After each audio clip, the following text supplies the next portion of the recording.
Over 1,400 people murdered, one by one. Over 3,500 wounded.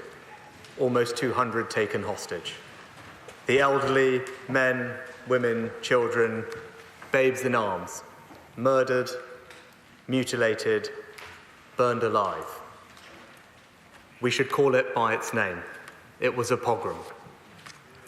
Mr. Speaker, the families of some of the missing are in the public gallery today. We call for the immediate release of all hostages. And I say to them, we stand with you, we stand with Israel. The murdered and the missing come from over 30 countries, including the United Kingdom. The terrible nature of these attacks means it is proving difficult to identify many of the deceased. But with a heavy heart, I can inform the House that at least 6 British citizens were killed. A further 10 are missing, some of whom are feared to be among the dead. We are working with Israel to establish the facts as quickly as possible, and we are supporting the families who are suffering unimaginable pain. We are also helping British citizens who want to leave Israel. We've organised 8 flights so far, bringing out over 500 people, with more flights leaving today. We're working with neighbouring countries on land evacuations for our citizens in Gaza and the West Bank. I've spoken specifically to President Sisi about supporting civilians to leave Gaza by the Rafah border crossing, which at present remains closed. And we have a border force team in Egypt working with our embassy to help citizens when they are able to cross. I will come back to the grave humanitarian situation in Gaza in a moment. But first, Mr. Speaker, I want to address the British Jewish community directly. As I said at Finchley United Synagogue last week and at the Jewish school I visited this morning, we stand with you now and always. This atrocity was an existential strike at the very idea of Israel as a safe homeland for the Jewish people. I understand why it has shaken you to your core, and I am sickened that anti-Semitic incidents have increased since the attack. We are doing everything that we can to protect you. We are providing an additional £3 million for the Community Security Trust to protect schools, synagogues, and other Jewish community buildings. And we are working with the police to ensure that hate crime and the glorification of terror is met with the full force of the law. I know the whole House will support this and join me in saying unequivocally, we stand with the Jewish community. Mr. Speaker, I also recognise that this is a moment of great anguish for British Muslim communities, who are also appalled by Hamas's actions but fearful of the response. We must listen to these concerns with the same attentiveness. Hamas is using innocent Palestinian people as human shields, with the tragic loss of more than 2,600 Palestinian lives, including many children. We mourn the loss of every innocent life, civilians of every faith, every nationality who have been killed. And so, let's say it plainly, we stand with British Muslim communities too.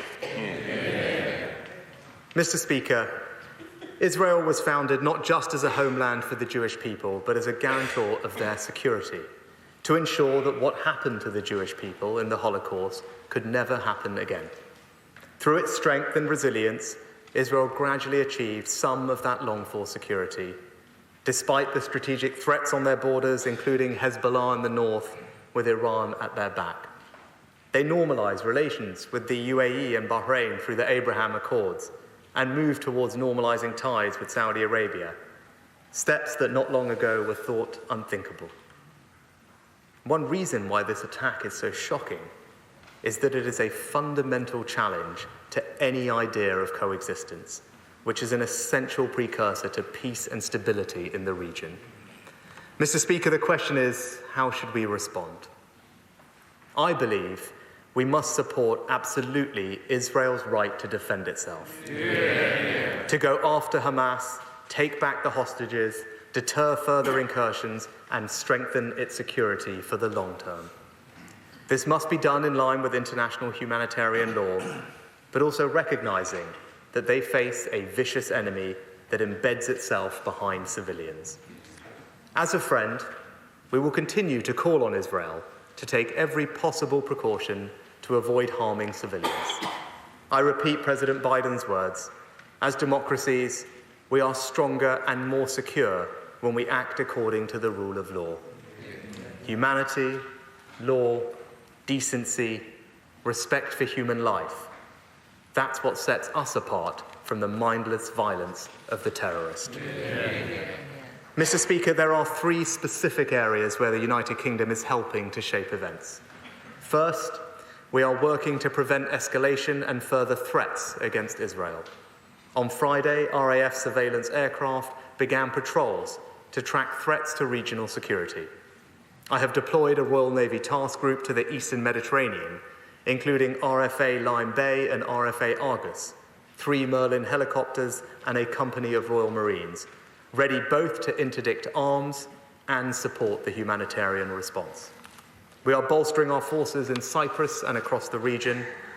And let me be clear, we are not engaging in fighting or an offensive in Gaza, but we are increasing our presence to prevent broader regional instability at this dangerous moment.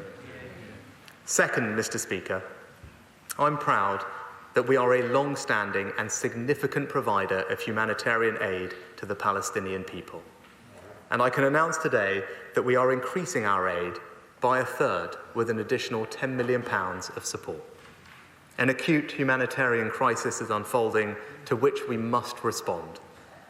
We must support the Palestinian people because they are victims of Hamas too. Like our allies, we believe that Hamas does not represent the Palestinian people or their legitimate aspirations to live with equal measures of security, freedom, justice, opportunity, and dignity. Hamas simply does not stand for the future that the Palestinians want, and they seek to put the Palestinian people in harm's way. So we must ensure humanitarian support urgently reaches civilians in Gaza. This requires Egypt and Israel to allow in the aid that is so badly needed. We also need to keep the situation in the West Bank in the forefront of our minds at this moment of heightened sensitivity. Earlier today, I spoke to Mahmoud Abbas, the leader of the Palestinian Authority, to express our support for his efforts to provide stability.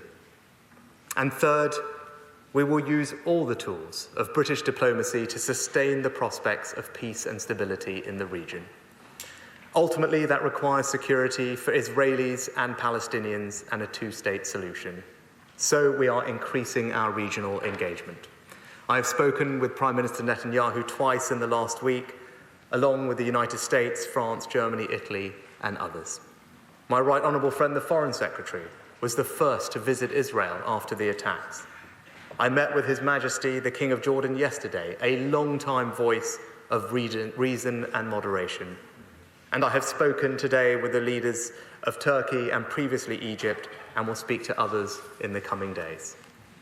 Our partners in the region have asked us to play a role in preventing further escalation. That is what we will do.